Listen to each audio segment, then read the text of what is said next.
parece que vamos a dar un par de minutos de cortesía, porque esto es excesivamente puntuales, no es habitual. Son las 8 en punto. En un par de minutos comenzaremos.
Bueno, pues como las campanas del ayuntamiento ya han dicho que son las 8, muchas gracias a todos por asistir.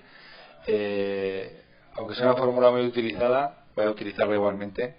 Es para mí un verdadero placer el poder presentar hoy a Alberto Sabio. Se nota que somos amigos en la presentación. Una amistad a la que nos ha llevado nuestras correspondientes responsabilidades, sobre todo como director de los cursos extraordinarios de la Universidad de Zaragoza, de los cursos extraordinarios de verano en Jaca, no solo en Jaca, pero también en Jaca, el de la Universidad de Zaragoza. Este año, además, es un año muy especial porque se nos han juntado los 90. Este es el 90 aniversario. Dentro de 2 días conmemoraremos, que no celebraremos, el 90 aniversario del fallecimiento de Marcelino Orbés. Pero este año se celebraba el 90 aniversario del comienzo de los cursos de verano de la Universidad de Zaragoza en Jaca. Y si ya nos conocíamos previamente, pues este año el trabajo ha sido más intenso. Pero como la vida y las instituciones y la cultura y todo tiene estas cuestiones, pues nos hemos encontrado trabajando conjuntamente en 2 proyectos. Uno es el 90 aniversario de la universidad y otro lo relacionado con Marcelino. Una pasión que descubrimos que compartíamos ambos dos. Yo como representante del ayuntamiento y él como persona especialista. Él es profesor de Historia Contemporánea de la Universidad de Zaragoza y casualmente estaba trabajando en esos principios de siglo, en el ocio de masas en esos principios de siglo, y para entender ese ocio de masas en los principios de siglo pues hay que conocer a Marcelino. Y coincidimos en una reunión a muchas bandas, quiero insistir en lo que he dicho abajo: Diputación General de Aragón, Diputación Provincial de Huesca, Universidad de Zaragoza, Ayuntamiento de Jaca, para planificar una serie de acciones y actividades que recordaran la memoria de Marcelino. ¿Cuáles han sido estas actividades? Bueno, pues de momento hemos visto abajo el cabezudo de Marcelino. Se ha acordado por este pleno ponerle un espacio que el domingo lo haremos. Tenéis un gran calendario de actividades.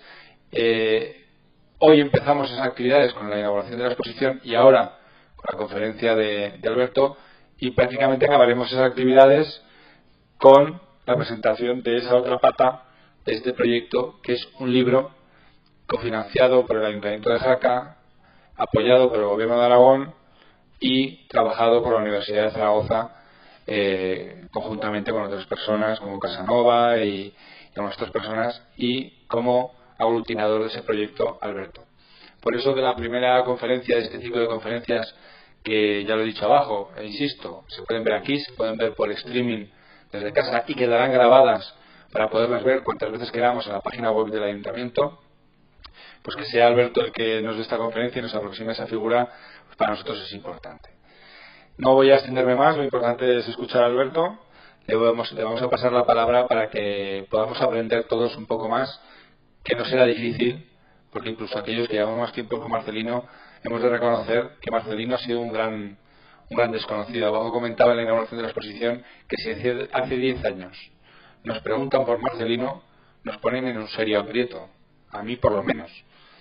Fue allá por el 2010 cuando empezamos a descubrir la figura de Marcelino de la mano de una fundación, de la Fundación Fuente de Todos, que nos hizo una propuesta para unos grabados que todavía tenemos y utilizamos como regalo institucional importante sobre la figura de Marcelino, y eso nos empezó a aproximar a él, y creo que es importante que los jaqueses conozcamos esta figura de alguien que durante muchos años ha estado en el olvido para nosotros y también en general para la sociedad que le idolatró, y que a partir de hoy esperemos que forme parte de nuestras vidas, de nuestra historia en mayor medida. Muchas gracias a todos y vamos a escuchar a Alberto Sabio, que seguro nos va a aportar muchas cosas.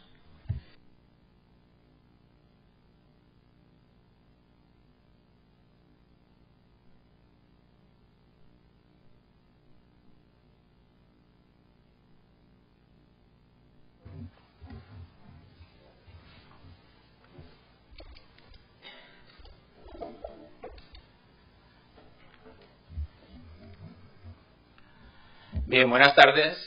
Bueno, de entrada el agradecimiento no por protocolario, menos sincero al Ayuntamiento de Jaca, por supuesto, en particular a su alcalde, también por la presentación y a todos ustedes por su presencia. Yo querría hablarles en los próximos minutos, espero no extenderme tampoco demasiado, del cómico favorito de Charles Chaplin, ¿no? Del payaso Marcelino, pero intentando contextualizarlo, como bien decía el alcalde, en el ocio de masas, en cómo era la sociedad londinense y la sociedad neoyorquina de muy comienzos del siglo XX, en el momento en que Marcelino Orbés tiene esos éxitos tan clamorosos. Bien, esta es la portada del libro. La portada del libro, donde yo hago una pequeña parte y el protagonismo principal es de Víctor Casanova, y este libro lo presentaremos aquí en Jaca el próximo día 23 de noviembre. Un libro que nos parecía fundamental porque, para empezar, Buster Keaton dijo de Marcelino Orbés que era el mejor payaso, el mejor clown que había conocido a lo largo de toda su vida. Lo dijo en este libro de entrevistas. Lo intentamos documentar, ¿no? Todo lo que ponemos en el libro. Charles Chaplin, en este otro libro, en su autobiografía, lo reconoce como referente, como figura inspiradora de toda su obra. Lo que no hemos podido demostrar, no sé si hay alguien en esta sala que lo puede averiguar, bueno, pues esos típicos andares de Charles Chaplin, ese movimiento de caderas, podría venir también heredado de Marcelino, ¿no? De un accidente, de una lesión que tuvo cuando trabajó como acróbata y que obligatoriamente le obligó a andar así durante unos cuantos años. El payaso Marcelino, lo intento contextualizar también, trabajó con Harry Houdini. Trabajó con Houdini, como saben, el ilusionista y escapista austrohúngaro. Era austrohúngaro, luego se nacionalizó estadounidense, y que era especialista en deshacerse de toda clase de cuerdas, esposas, candados, cadenas de cualquier tipo, por no mencionar su capacidad para salir de cajas fuertes arrojadas al mar, o sus habilidades para librarse de camisas de fuerza colgado boca abajo en los rascacielos neoyorquinos.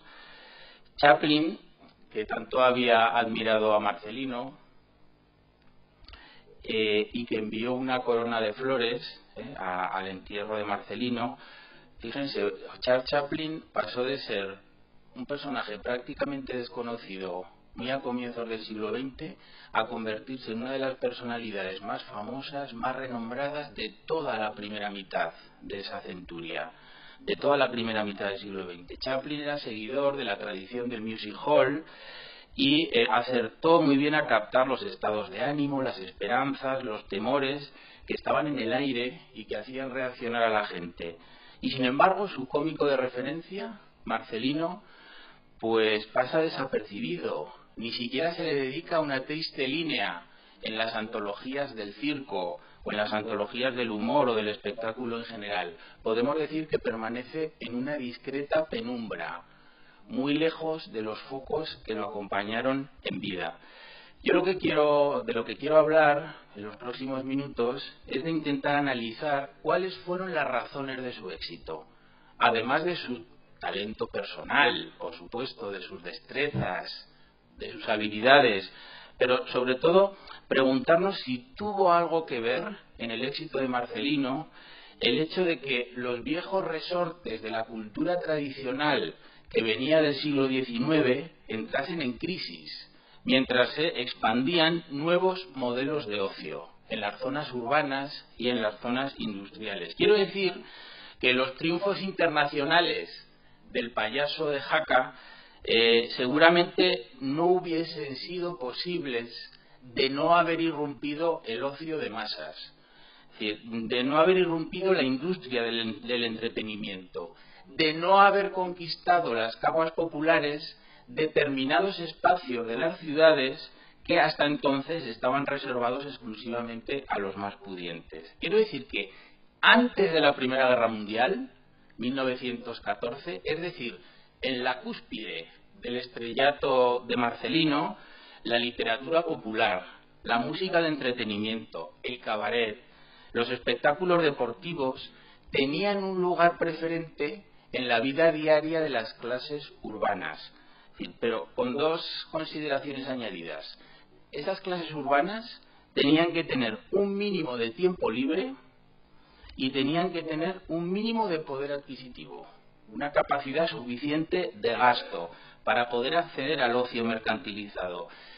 Muchos ciudadanos ingleses y estadounidenses habían conseguido un difícil equilibrio entre el trabajo y el tiempo libre. Y esto era impensable décadas atrás, esta circunstancia. En otras palabras, lo que quiero decirles es que el ocio de masas no era posible con salarios de subsistencia, o sea, con salarios de mera subsistencia, y el ocio de masas no era posible con jornadas de trabajo extenuantes. Se necesitaba un mínimo de poder adquisitivo y un mínimo de tiempo libre. Y allí en Londres o en Nueva York había una oferta abundante y una oferta diversificada de servicios de ocio, bien fuese ocio gratuito, los museos, las bibliotecas, algunos conciertos, u ocio mercantilizado, como los circos y los teatros donde trabajó Marcelino Orbés. Porque fíjense, cuando nace Marcelino, aquí en Jaca, en 1873, lo que predominaban eran las artes y diversiones cultivadas por una burguesía acomodada, una burguesía culta del estilo de la ópera, ¿no?, o del estilo del teatro clásico. Era una alta cultura que marcaba señas de identidad, pero que también marcaba nítidas fronteras de clase. Es decir, la ópera, por ejemplo, la ópera preferentemente en italiano era un espectáculo de éxito para un público muy selecto, para un público adinerado, pero que lo asumía como un signo de distinción, como un inequívoco signo de distinción y como una ocasión para la sociabilidad entre élites. Y gozaba de una extraordinaria salud, a la altura de 1873, cuando nace Marcelino Orbés. Y cuando se muere, en 1927, es justamente el año en que se estrenó El cantor de jazz. La primera película, ¿verdad?, de cine sonoro, el primer largometraje comercial con sonido sincronizado. Y entonces esa cultura de la alta burguesía, que tenía esos tonos más elitistas, empieza a dejar paso a una nueva cultura popular y a un desarrollo pleno del ocio de la modernidad industrial. En pocas palabras, el ocio de masas había llegado para quedarse. De forma paralela, esas masas o esos ciudadanos habían irrumpido en la escena social y en la escena política. No lo olvidemos, en 1873 no había sufragios universales masculinos, o había muy pocos. Los sufragios universales masculinos, insisto, pues en España es 1890, en Francia unos pocos años antes. O sea, España no va particularmente retrasada en este asunto, en buena parte de los países de Europa Occidental. Pero no valía cualquier distracción. no funcionaba cualquier distracción. Debía ser un entretenimiento capaz de adaptarse a esas condiciones de escasez de dinero, escasez de tiempo y quizá también escasez de atención de las clases bajas urbanas, que van a ser los principales protagonistas del cambio, los que llenaron los teatros donde actuaba Marcelino Orbés. Porque, por ejemplo, esos éxitos, aquí les pongo una fotografía del Hipódromo de Londres. Esta es una fotografía muy posterior, cuando ya está transformado en casino, ¿verdad? Es una fotografía relativamente reciente. Y la he puesto para que se vea un poco la entidad, ¿no?, del edificio y del gran teatro donde triunfaba Marcelino. Bueno, pues la publicidad que tenía en el Hipódromo era: este espectáculo va destinado a las personas normales y corrientes. Eso era textualmente, ¿no?, la publicidad que había. Marcelino, que se había iniciado en el Circo Alegría. Se había iniciado en el Circo Alegría por Zaragoza y también por Barcelona. Y ahora, en el Hipódromo de Londres, debía ser un divertimento al alcance de todos los bolsillos. Y si era posible, ese esparcimiento, ese solaz, debía tener efectos reanimadores después de una dura jornada de trabajo, bien fuese a través del humor, como en el caso de Marcelino, la tensión con suspense o el sentimentalismo conmovedor. Pero fíjense que van a ser unos ingredientes muy parecidos a los de Hollywood, unos pocos años después, enseguida, más o menos por las mismas fechas, como veremos enseguida. Lo fundamental era pasarlo bien, era divertirse, y si además se olvidaban por unos momentos los problemas, mejor que mejor. Y aquí dentro en el Hipódromo, a pesar de la fastuosidad, ¿verdad?, del edificio, ya no se aplaudía con moderación y recato, como sucedía al terminar las piezas de la ópera, ¿verdad? No, aquí el público se hacía notar ruidosamente en las gradas. Es decir, habían cambiado las escenificaciones del entretenimiento. Quiero decirles que a la altura de 1905 o de 1910, para muchas más personas que un cuarto de siglo atrás, y ni qué decir tiene que medio siglo atrás, el entretenimiento y la diversión pasaron a ser artículos de primera necesidad. Esta es una diferencia importante, que nos explica por qué Marcelino triunfa cuando triunfa, y no algunos años antes. Porque no podemos dar por sentada la disponibilidad de ocio. Es decir, la simple holganza o vaguería, eso no podemos identificarlo con el ocio. El ocio tampoco es el mero ejercicio de actividades a las que uno se entrega tras finalizar su jornada laboral. Tampoco es eso. Esto lo dejó muy bien escrito Paul Lafargue. Es un libro que les recomiendo, es un libro muy divertido, El derecho a la pereza. El derecho a la pereza es de 1880 y tantos, me parece que es 83, y seguramente es el primer alegato moderno favorable a la conquista popular del ocio. Porque conviene diferenciar entre el tiempo de ocio y el tiempo libre del trabajo, que no es exactamente lo mismo. El ocio aparece una vez descontadas no solo las actividades retribuidas propias del trabajo, sino también aquellas necesidades personales de comer, dormir, cuidar de la salud, del aspecto individual, pero también los deberes familiares, sociales, cívicos, religiosos que caracterizarían el resto del tiempo libre. En suma, si acierto a precisarlo terminológicamente, el ocio solo merecería ese nombre si en su transcurso se realizaban actividades que fuesen fruto de una elección libre, desinteresada, ausente de propósitos directamente comerciales, utilitarios o ideológicos, y a través de los cuales se buscaba un estado de satisfacción personal, un estado de satisfacción individual. Y estas condiciones, no sé si queda clara, la idea de ocio, porque no es, ya digo, no es la simple holganza, ¿no?, sino que es esto. Y estas condiciones podían darse más fácilmente en las sociedades industriales que en las sociedades agrarias tradicionales. Ojo, a pesar de que en las sociedades agrarias tradicionales tenían muchos más días festivos que nosotros.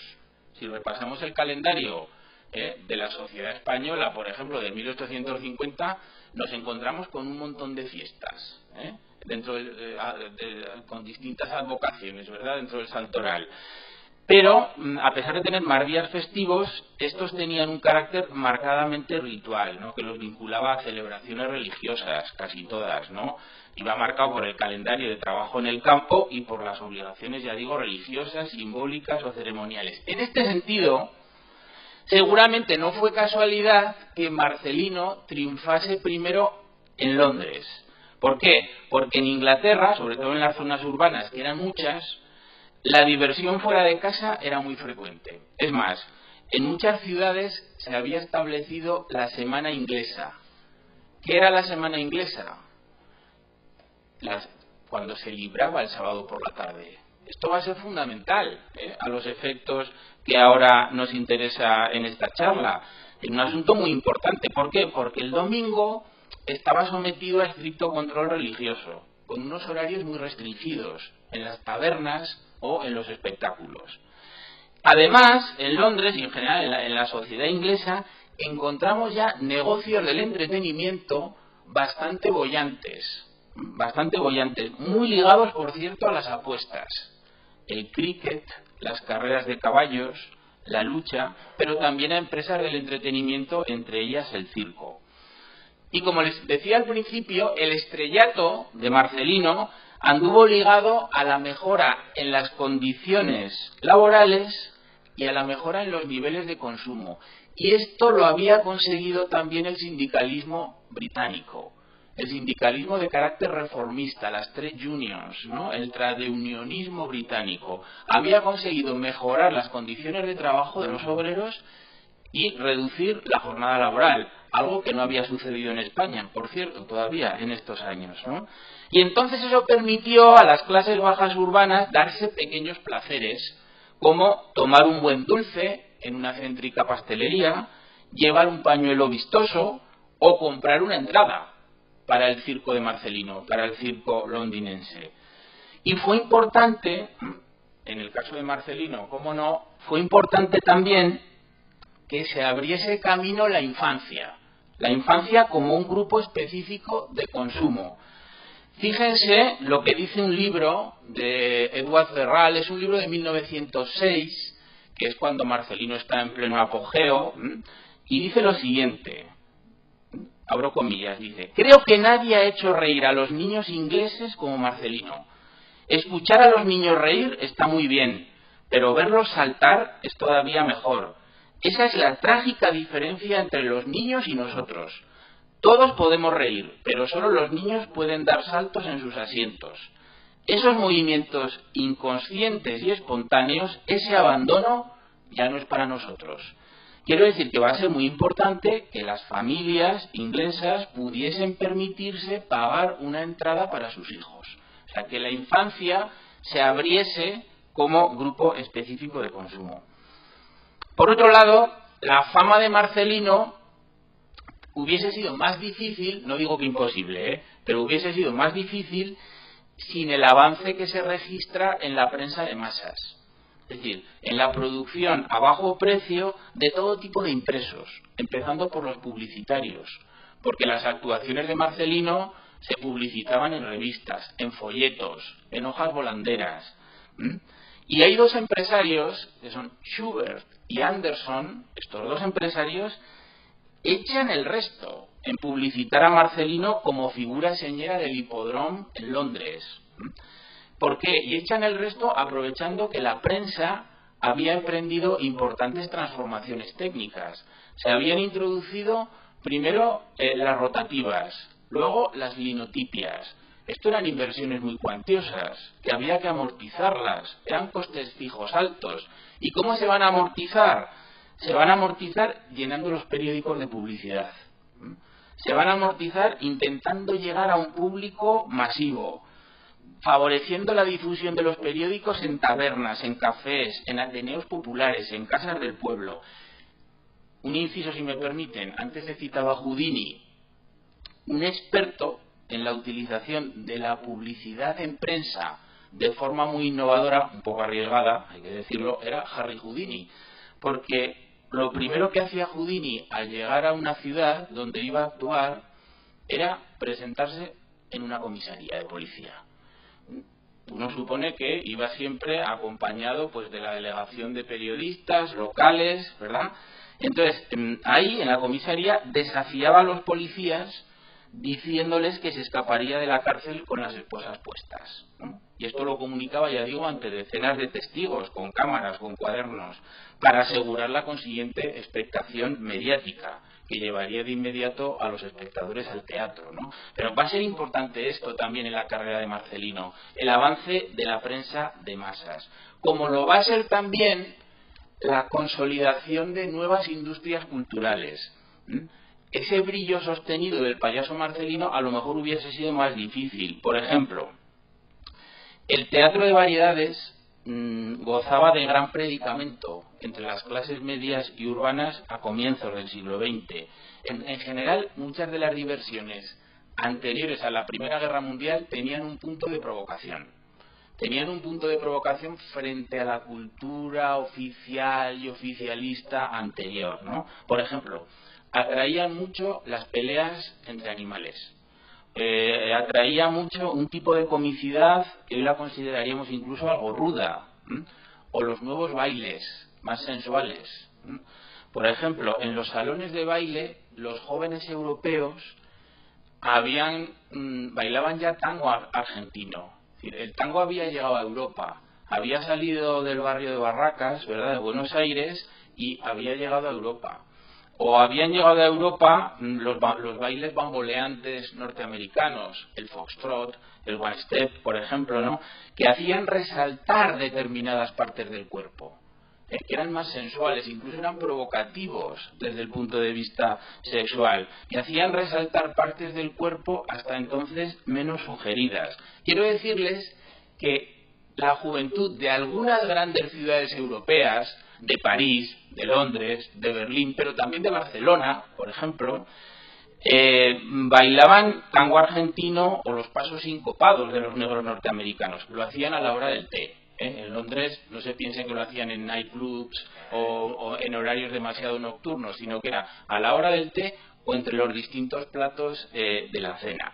Donde quiero llegar es que crece en suma una industria de la cultura, un negocio del espectáculo, que buscaba ante todo ganar dinero, que buscaba ante todo beneficios, por encima de educar, por encima de ofrecer un producto más o menos edificante. Y esto fue importante que este tipo de diversión se convirtiese pronto en un negocio rentable, cuya explotación comercial resultase apetitosa. De ahí la aparición de estos empresarios que ofrecen las diversiones comerciales, y algunos de estos empresarios son los que van a contratar a Marcelino Orbés.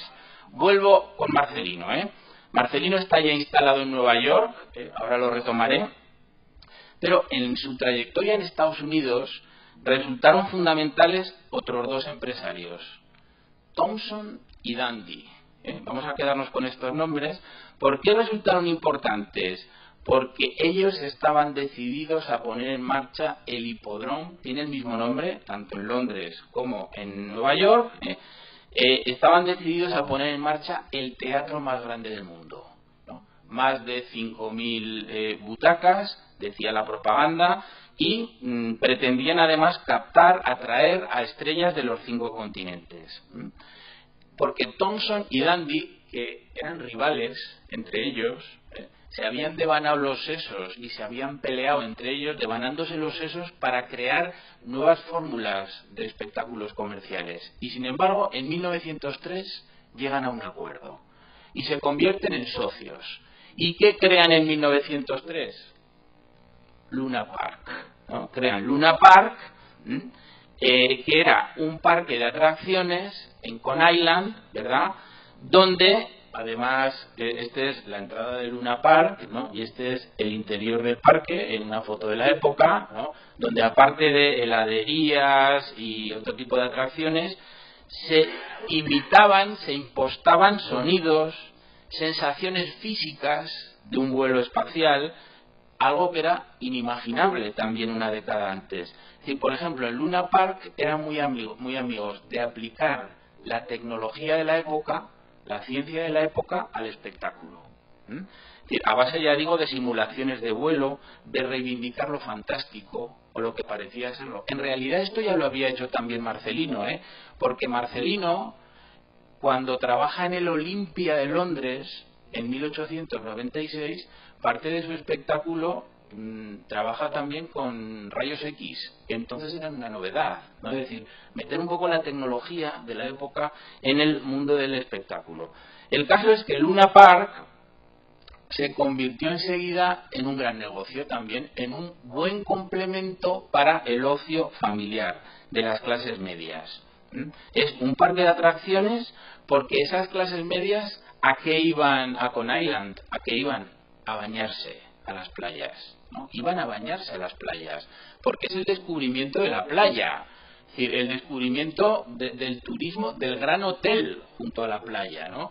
Y entonces estas gentes que iban a bañarse a las playas, los neoyorquinos, necesitan un parque de atracciones de verano, y ese parque de atracciones de verano es Luna Park, ¿de acuerdo? Porque la playa se había asentado como ritual para el ejercicio de un determinado tipo de ocio, además de que se subrayaban las virtudes higiénicas de la época y alentaba, en una palabra, un discurso saludable.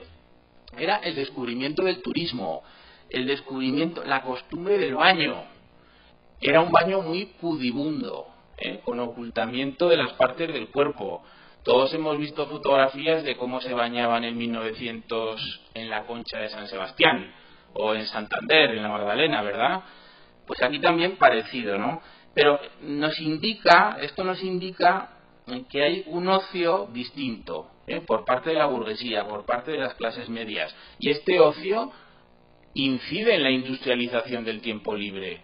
Por supuesto, aquí se genera una infraestructura hotelera, festejos veraniegos para atraer visitantes. Era una burguesía que tenía más tiempo libre y para la cual era tan importante saber gastar el dinero como ganarlo. Era tan importante una cosa como otra. Y adoptan un estilo de vida y de ocio y de vacaciones más que mejor, infinitamente mejor de lo que lo pueda contar yo, lo cuenta esta película, que es Muerte en Venecia, la película de Luchino Visconti, ¿no? Con Dirk Bogarde y Silvana Mangano, ¿no? Ahí la película nos refleja precisamente esto, el descubrimiento de las vacaciones en la playa, ¿no? El gran hotel, como les decía, pero también es el descubrimiento de la montaña. Es el descubrimiento de la montaña aquí en el Pirineo, y seguro que hay aquí gente en la sala que lo conoce mucho mejor que yo. Son un poco los pirineístas, ¿no? Aquellos primeros pirineístas. No me refiero solo a Lucien Briet, sino, por ejemplo, a muchos pirineístas que vienen de Cataluña, del centro excursionista de Cataluña, ¿no? Y que hacen fotografías, Juli Soler Santaló y muchos otros más, ¿no? Pues eso estaba sucediendo también en otros países europeos, la montaña, ¿no? Y enseguida, esta foto es muy interesante, enseguida Luna Park se convirtió en un negocio muy boyante, pero sobre todo en verano, al calor de la playa. Y la siguiente inversión de este grupo de empresarios, de Thompson y de Dandy, la segunda inversión fue este magnífico edificio que tienen ahí, que es el Hipódromo en Nueva York, que se concebía como un circo de invierno. Luna Park era para el verano, el Hipódromo era un circo de invierno en el centro de Manhattan, ¿no? En plena Sexta Avenida. Y aquí están las últimas innovaciones en materia de iluminación, en materia de diseño, pero sobre la base de mantener precios populares. Les decía que esta fotografía, que es de la librería del Congreso Americano, es justo cuando se inaugura, porque Marcelino es el protagonista de los dos espectáculos que se anuncian ahí, ¿no? Un circo americano en Marte, de los dos, ¿no? Y de Riders. Y esta foto es 1905, en el año en que se va a inaugurar con Marcelino el hipódromo. ¿Por qué? Porque estos empresarios lo contratan para esa temporada de 1905 por 24 semanas. Y lo contratan con un sueldo semanal de $125. Era una pasta. Era una pasta, es decir, era al nivel de las grandes estrellas. Claro, él venía de triunfar en Londres, ¿no? Y había dado el salto a Nueva York.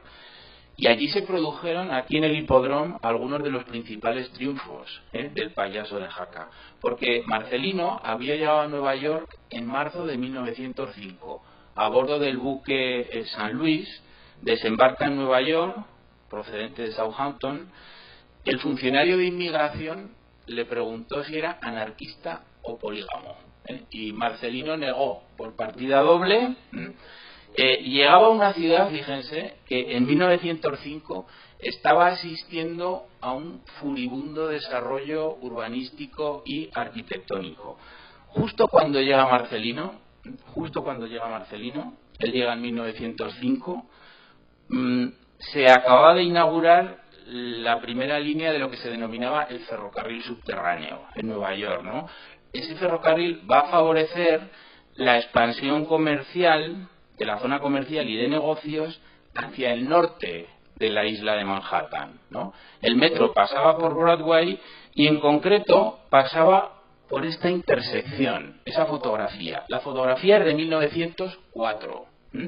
Pasaba por ahí porque ese rascacielos que ven es la sede del New York Times, ¿no? La sede del New York Times, que se inauguró en 1905. Aquí todavía, lo ven, está todavía acabándola, ¿no? Es 1904.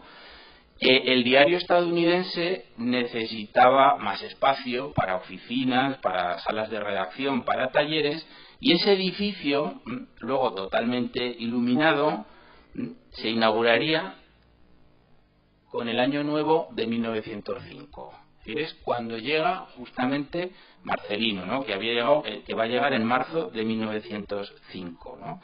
Y en honor a este nuevo edificio, esta zona pasaría a denominarse Times Square, ¿no? Pasaría a denominarse, y para celebrar la inauguración del edificio, miles de personas se reunieron en fin de año, alborozadas, la noche del 31 de diciembre, y a partir de entonces se adquirió la costumbre de que el fin de año en Estados Unidos se celebrase aquí, en Times Square, porque hasta entonces se celebraba cerca de la Iglesia de la Trinidad, ¿no? En Trinity Church, pero hasta 1904. A partir de 1905 ya es aquí, ¿de acuerdo? Justamente es el año también en que llega Marcelino. Les ahorro ponerle esta foto de Times Square. Esta foto me parece que es de 1999 o del año 2000, no me acuerdo, ¿no? Pero es un poco el hoy. Cuando llega también, cuando ya está Marcelino en Nueva York, esto es importante, para contextualizar un poco su éxito y su triunfo.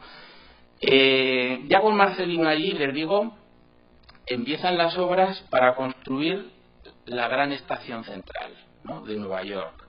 Empezaron en 1906 y en pocos meses estos terrenos eran unos terrenos tradicionalmente sucios, tremendamente descuidados, ¿no? Y sin embargo van a iniciar una transformación espectacular hasta devenir en una de las zonas neoyorquinas más elegantes, y que eso es Park Avenue, ¿de acuerdo? Es decir, claro, los edificios más altos nos los ahorramos, pero se ve perfectamente, ¿no? En los más bajitos, que ya de por sí son muy altos, ¿no? Lo que es Park Avenue. Así todo, 1905, cuando llega Marcelino, ¿no? Esto es la Quinta Avenida.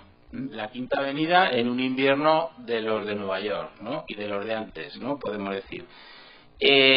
Fíjense que todavía la Quinta Avenida tiene un aire residencial, ¿no? Tiene un aire residencial, aunque se apuntan los primeros pasos que le iban a convertir en un gran centro comercial, pero un poco si vemos los negocios, son pequeños comercios, medianos comercios, ¿no? Es decir, que todavía nos ayuda a pensar también un poco en el consumo de masas, y todavía más este edificio. Este edificio es Macy's, ¿no? Este edificio se inauguró en 1901, 1902, y se consideró durante muchos años la tienda más grande del mundo, por su amplia superficie de ventas. Quiero decir que he hablado al principio del consumo de masas. Nacían los grandes almacenes. Este es uno de los primeros almacenes, pero por las mismas fechas ya se han desarrollado, están naciendo Harrods, Lafayette, etcétera, etcétera, ¿de acuerdo? Y además no solo eso, sino que además de que nacían los grandes almacenes para el consumo de masas, se consolidaba la compra a crédito. que no existía anteriormente. La compra a crédito, pues para adquirir un electrodoméstico o un automóvil, ¿de acuerdo?, lo que contribuyó a ensanchar ese mercado cada vez más masivo. Quiero decirles que en ese comienzo del siglo XX, cuando se están afianzando los grandes teatros de Broadway, es cuando Marcelino tiene sus éxitos más apoteósicos, a partir de 1905 y hasta 1914 aproximadamente, ¿de acuerdo? Aunque hay que decir que los Estados Unidos de este comienzo del siglo XX no son la gran potencia cultural que hoy conocemos. Desde el punto de vista cultural, Europa era mucho más potente. Son los Estados Unidos, sí, de Walt Whitman, de Rodolfo Valentino, y que podrían ser comparables a algún país europeo, ¿no?, a Francia o a Inglaterra o a Rusia, por ejemplo, pero no son la gran superpotencia cultural, ¿no?, que nos ha llegado hasta nosotros, porque para eso han tenido que pasar la Primera Guerra Mundial, la Segunda Guerra Mundial, de donde los Estados Unidos van a salir fortalecidos en todos los sentidos, ¿no? Los primeros espectáculos, si Marcelino llega a Nueva York, como les digo, en marzo de 1905, el 12 de abril de ese mismo año estrena en el Hipódromo, ¿no?, ante un público ansioso por ver novedades, y estrena el espectáculo que aparecía, ¿no?, el de Un circo americano en Marte.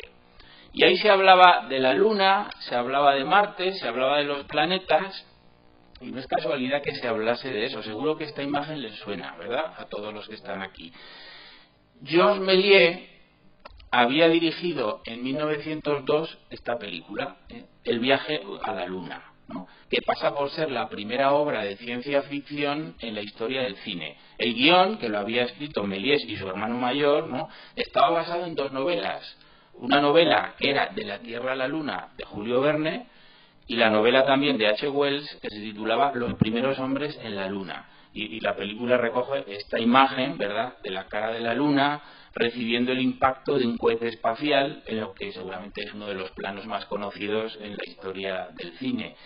Por cierto, lo voy a ligar con Luna Park, porque Méliès intentó distribuir comercialmente la película en Estados Unidos, pero los técnicos que trabajaban al servicio de Thomas Alva Edison, ¿no?, conocido por otras cosas, ¿verdad?, por sus inventos, los técnicos que trabajaban al servicio de Edison lograron hacer copias de la película y las distribuyeron por todo el país. La película fue un éxito extraordinario, pero Méliès no vio ni un duro, no recibió dinero por su explotación.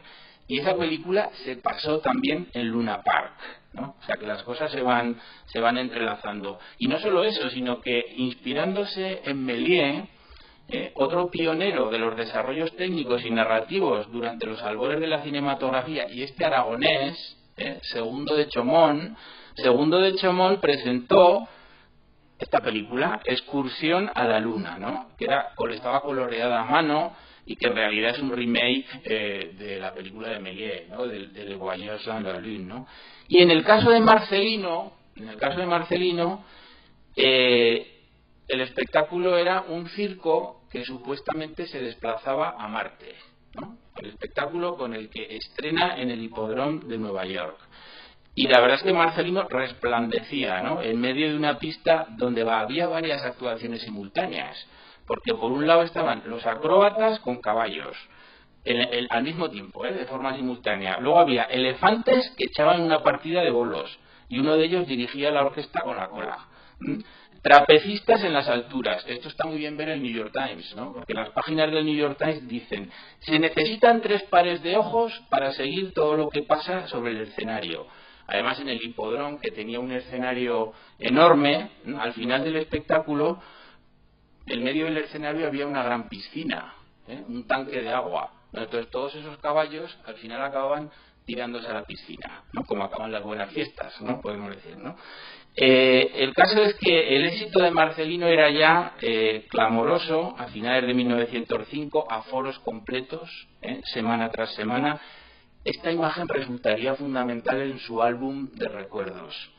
La empresa se vanagloriaba de que empleaba a 500 trabajadores en escena, o sea que había 500 artistas en el escenario y otro 500.000 de personas entre bambalinas. Tras su primer año de actuación, tomó las cifras también del New York Times, 2,5 millones de espectadores habían pasado por ese gran teatro para ver el espectáculo de Marcelino. 2,5 millones, es un triunfo colosal. A Marcelino, lógicamente, se le amplió el contrato. Por 4 años, se le dieron 4 años más de contrato. Y luego, pero esto lo contarán, creo que mejor, Mariano García y Víctor Casanova, Marcelino emprende varias giras por Estados Unidos, incluso va a Cuba, actuó también en Cuba, en el circo de Antonio Pubillones. Y yo un poco hacia la parte ya final quería incardinar el éxito de Marcelino dentro, para darle todavía más realce seguramente, ¿no?, dentro de una ruptura cultural que sucede a comienzos del siglo XX y de la que forma parte. Los impresionistas y los postimpresionistas, ¿verdad? Hoy los aceptamos como grandes maestros, pero la verdad es que revolucionaron las artes visuales a finales del siglo XIX y en los años del cambio de siglo. Lo hicieron, por ejemplo, aquí en el terreno de la pintura, a base de combinar realidad y subjetividad, excepto en parte de la crisis del positivismo. Es decir, ellos lo que nos dicen es, la realidad no está ahí para ser descubierta, o no solo para ser descubierta, sino también para ser modelada, para ser construida a través de la mente del observador. Le dieron un salto adelante a la evolución estética. Luego llegaría la abstracción pura, y llegaría Kandinsky. Pero Kandinsky llega cuando la tecnología, por ejemplo la fotografía, permite reproducir la realidad más fielmente, no sé si mejor, pero más fielmente que la mano del pintor. Y todo ello convive, y enseguida vuelvo a Marcelino, todo ello convive con un recurso frecuente a los registros asiáticos o africanos. Paul Gauguin, ¿verdad?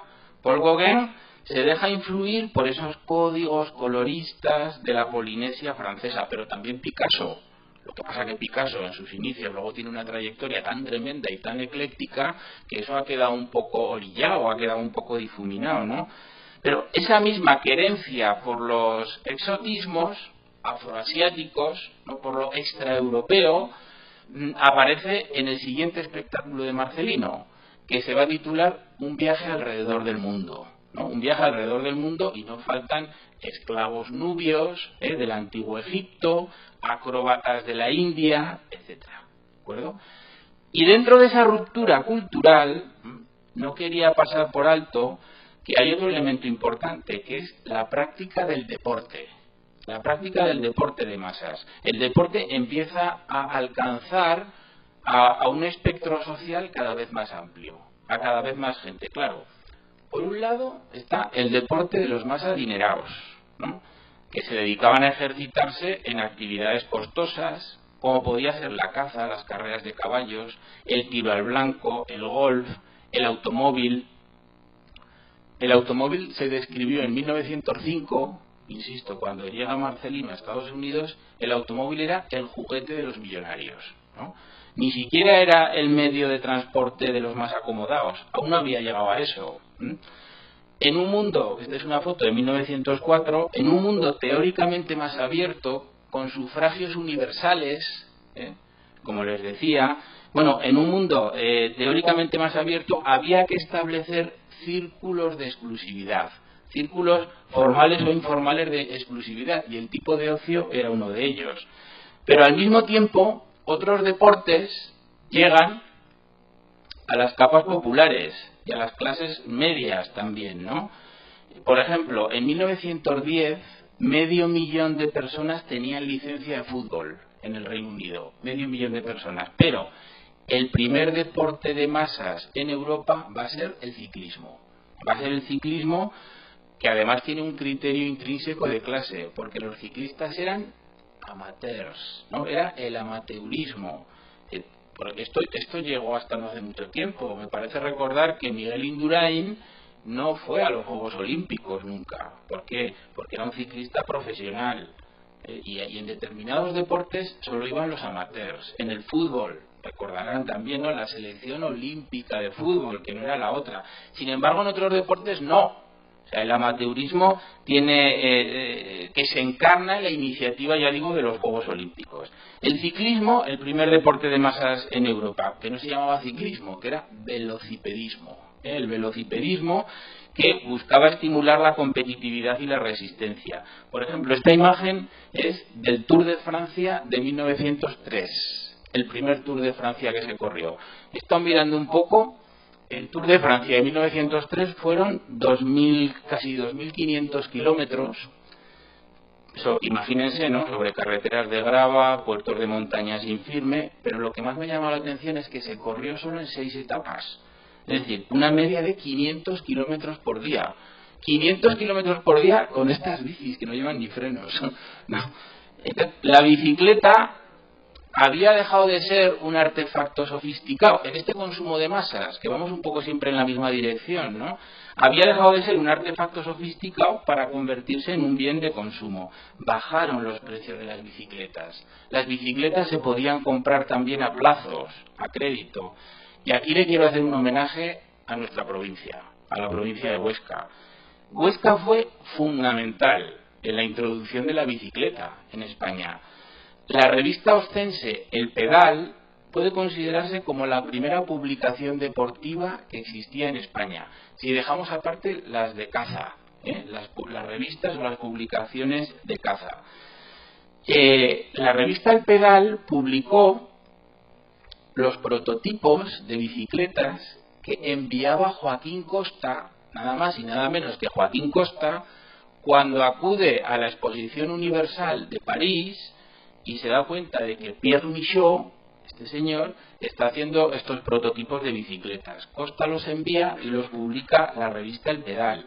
Y Manuel Ricol, que era un relojero oscense, llegó a ser reconocido como el decano del ciclismo español. Y Barbastro, fíjense, Barbastro era la población de España donde había más ciclistas y aficionados a la bicicleta, en 1897-1898. Quiero decir, no insisto mucho más en esto, pero asistimos a una ruptura cultural basada en el music hall, el deporte de masas, los nuevos bailes, el cine, que se consolidó en esa década que precede a la Primera Guerra Mundial, justo cuando Marcelino alcanza sus mayores éxitos, porque lo que va a venir después va a ser la cuesta abajo, y va a ser la cuesta abajo para Marcelino, en buena medida porque nunca se adaptó al cine. Él nunca se adaptó al cine mudo. ¿Qué es lo que le pasó a Marcelino a partir de este momento? Pues si el interclasismo era importante en el circo, únicamente era comparable en el mismo periodo a lo que consigue el cine. El triunfo del cine fue extraordinario, por su rapidez, por su envergadura. Fíjense, la fotografía en movimiento fue posible en la década de 1890, como sabemos, ¿verdad?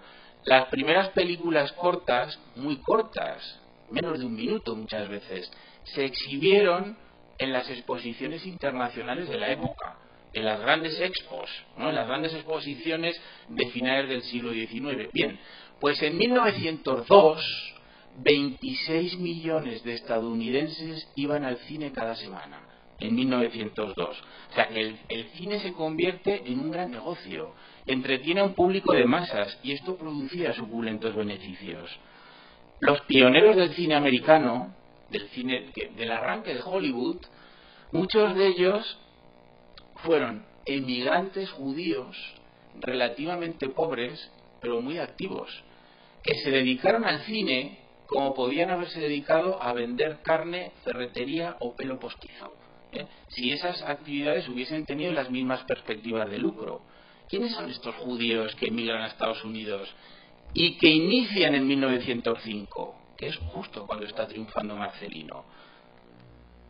¿Quiénes son estos judíos? Esos empresarios que se dirigen al público menos sofisticado, o supuestamente menos sofisticado. Karl Laemmle, a lo mejor no les suena, pero si digo Universal Films, sí, ¿verdad? Metro-Goldwyn-Mayer, ¿no? Louis Mayer. Unos hermanos que se llamaban los Warner, William Fox, ¿verdad? Todos se inician en 1905. Es decir, antes de la Primera Guerra Mundial, los actores eran figuras ya conocidísimas, los actores y las actrices, muy famosos en los ambientes populares. El cine se desarrolló desde el principio sobre la fórmula del aplauso seguro. Y el cine abría con carácter definitivo esa cultura de masas, ¿no? Ante el poder de las imágenes, se decía entonces, las fotografías vivientes, ¿no? Ante el poder de las fotografías vivientes va a palidecer cualquier otra forma del espectáculo, ¿no? El circo, por ejemplo, otros espectáculos de variedades se quejan continuamente de que hay una disminución en taquilla, porque las entradas al cine eran baratas, además, ¿no? Y además el cine se difunde tan rápidamente, ¿por qué? Porque está utilizando un lenguaje universal. No se preocupa de los idiomas. Estamos hablando de cine mudo, ¿no? No se preocupa de los idiomas, explota mercados globales sin preocuparse de los distintos idiomas. Así sucedería hasta finales de la década de 1920. Bien, pues Chaplin, ferviente admirador de Marcelino, como ha quedado claro, supo adaptarse, como todos sabemos, con gran soltura al cine mudo, a su capacidad para convertir en imágenes toda una panoplia de historias, experiencias, deseos y preocupaciones. Capta las emociones de la gente. Y Chaplin, que siempre mostró un gran respeto hacia Marcelino, nota que Marcelino no acierta a convivir con el cine mudo, ¿no? El mundo de Marcelino comienza a quebrarse cuando llega al cine. Empieza a cambiar, porque claro, el estilo de Marcelino, claro, es que los escenarios eran enormes, los escenarios del hipódromo era tremendo, entonces los gestos de Marcelino tenían que ser gestos amplios para que lo viesen desde lejos, gestos exagerados, ¿no? Como una caricatura, y la técnica del cine era distinta, los gestos son más sutiles, ¿no? Como una especie de retrato al carboncillo. El caso es que nunca llegó a adaptarse Marcelino, y ello explicaría su decadencia y olvido posterior. O sea, no encontró en el cine un modo de inspiración, ¿no? Como si necesitase que el público estuviese siempre más cerca, como si requiriese que las risas fuesen próximas, ¿no? Para agudizar su ingenio. Seguramente pensó que las cámaras podían captar el movimiento, pero no el calor humano. Él concebía el circo, y esta frase la tomo del documental que se hizo, Marcelino no te vayas, que me pareció muy conseguida esta frase. Él concebía el circo como la felicidad en estado puro. Esa felicidad que no puede transportarse, que no puede envasarse ni conservarse. Él lo entendía así.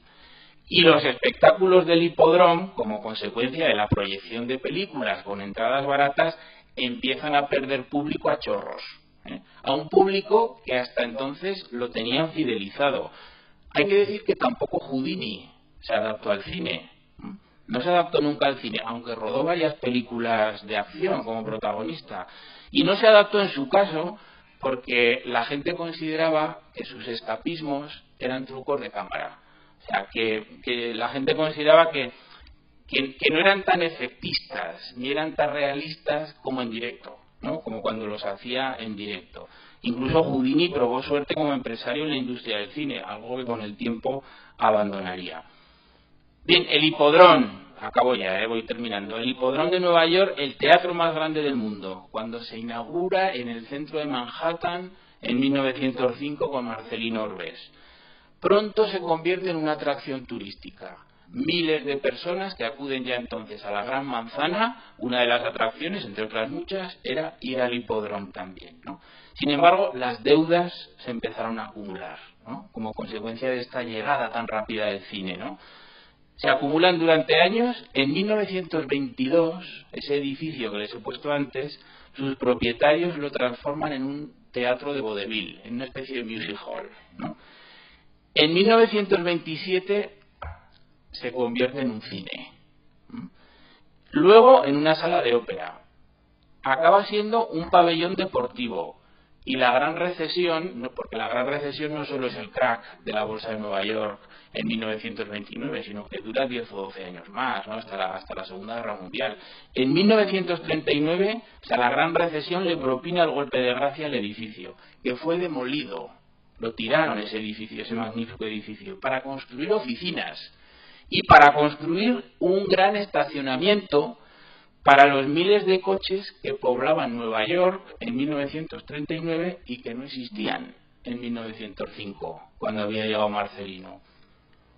Este es el hipódromo en 2015, que por lo menos han tenido el detalle de mantener el nombre abajo, no sé si se ve, hipódromo, ¿no? Con la grafía de la época, ¿no? Pues mientras el cine prosperaba a la velocidad de la luz, con muchas películas para todos los públicos, porque había que amortizar las inversiones y hacer más caja, Marcelino entraba en decadencia económica. Gestionó mal sus negocios, gestionó mal las ganancias que había hecho en los años de éxito y se embarcó en una aventura empresarial que le saldría mal. Va a montar un restaurante en el centro de Manhattan, que es este, ¿no? Que además era un restaurante, ya ven, ¿no? Música, baile, tanto a mediodía como a la hora de la cena, ¿no? Y acaba resultando, ya digo, un negocio ruinoso. No le salen las cuentas, las entradas a sus actuaciones empiezan a flojear.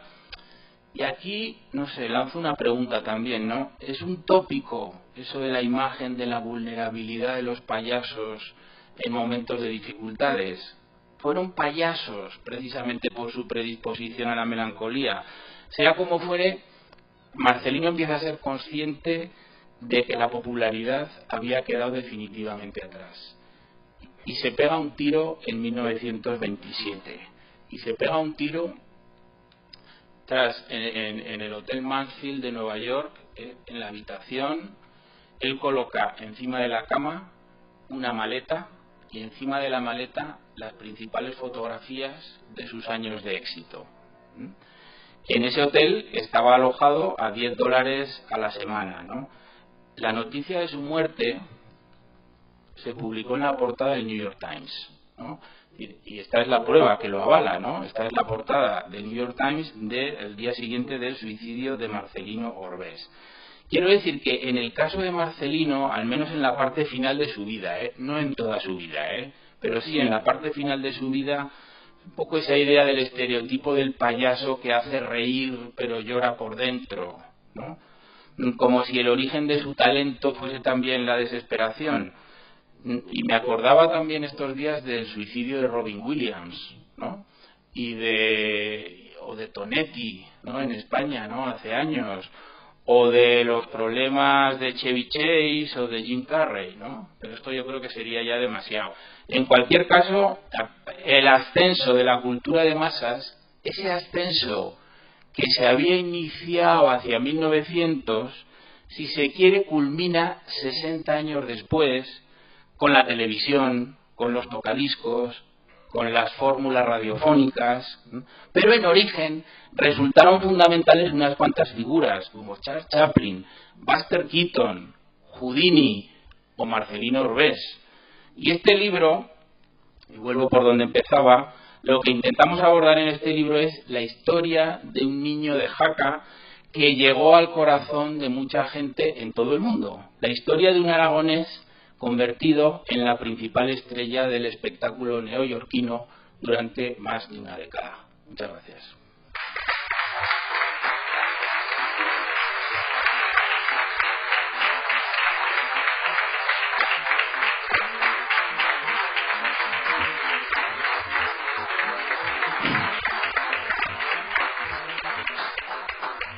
Bueno, les emplazo sobre todo a las siguientes conferencias. El próximo viernes tendremos con nosotros a Mariano García, periodista de Heraldo de Aragón. Hay que decir que Mariano, en su honor, hay que reconocerle que fue el descubridor, hasta donde yo sé, de la figura de Marcelino Orbés. O sea, a lo mejor alguien más lo conocía, pero él sí que lo relanzó.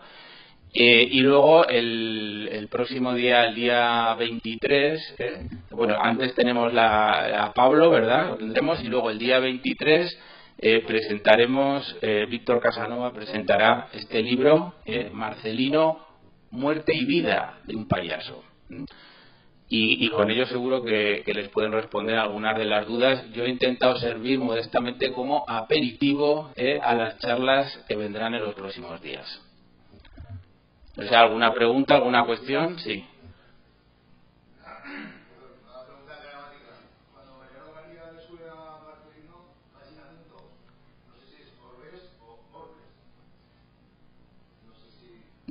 Yo cuando lo he visto, claro, es que ni siquiera cuando lo ves en la prensa estadounidense, ni siquiera ponen Marcelino, ponen Marcelín, ¿no? Y yo lo he visto de los dos modos, pero por ejemplo, ni siquiera muchas veces aparece el apellido. O sea, su figura está muy vinculada directamente al nombre de pila, ¿no? No podría, yo lo he visto de las dos maneras, no sabría decir exactamente, ¿eh? Yo creo que lo correcto es llamarlo Marcelino Orbés, pero a lo mejor esa pregunta es más, la puede responder mejor Mariano también, ¿no? Entonces les emplazo al próximo viernes, ¿verdad? A las 8, donde continuaremos con este ciclo de conferencias sobre Marcelino Orbés. Nada más, muchas gracias.